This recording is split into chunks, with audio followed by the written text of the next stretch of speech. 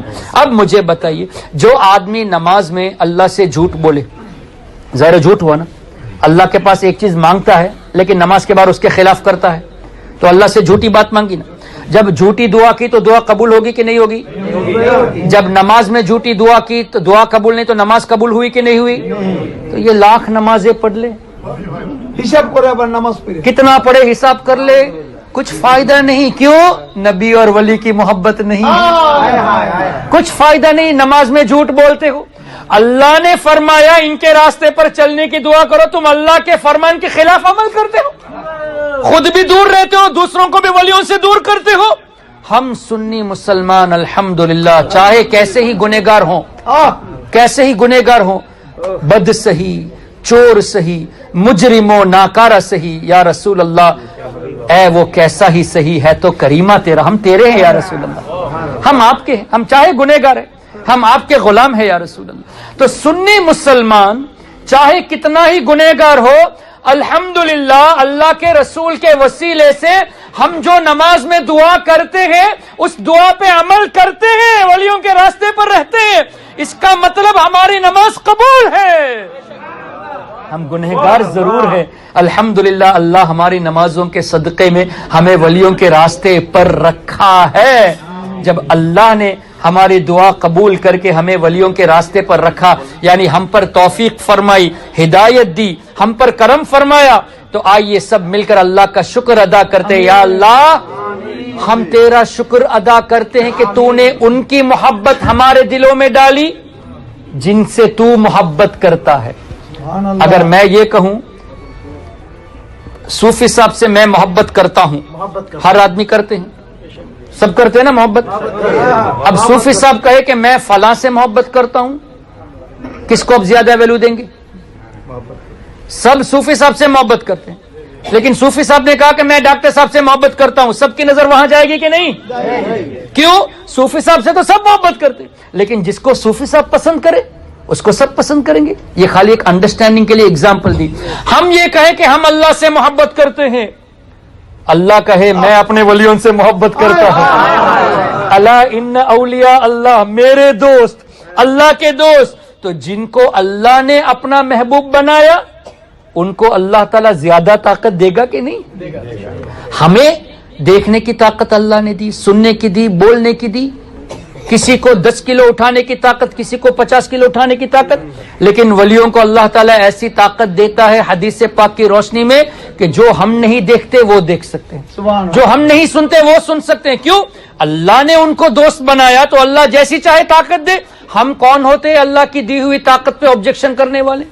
ہم آبجیکشن کریں گے تو اللہ پر آبجیکشن ہوا. اللہ جس کو چاہے جیسے چاہے نواز دے، اللہ کی مرضی. تو الحمدللہ ہم اللہ کا شکر ادا کرے کہ یا اللہ جن کو تو پسند فرماتا ہے ان کی محبت تو نے ہمارے دلوں میں ڈال دی. ہم تجھ سے دعا کرتے ہیں اس محبت کو ہمیشہ رکھ اور ہماری تمام نسلوں کے دلوں میں ان کی محبت ڈال دے. اور جن کے دلوں میں اولیاء کی محبت نہیں ہے اس سے دور رکھ، ہم کو اس سے دور رکھ اور وہ اپنے ایمان کی فکر کرے. کیوں؟ ان کے دلوں میں ان لوگوں کی محبت نہیں جن سے اللہ محبت فرماتا ہے. اب مجھے بتائیے کون شخص کامیاب ہے؟ وہ جو اللہ جن سے محبت کرتا ہے ان سے محبت کرنے والا کامیاب ہے یا ان سے دور رہنے والا کامیاب ہے؟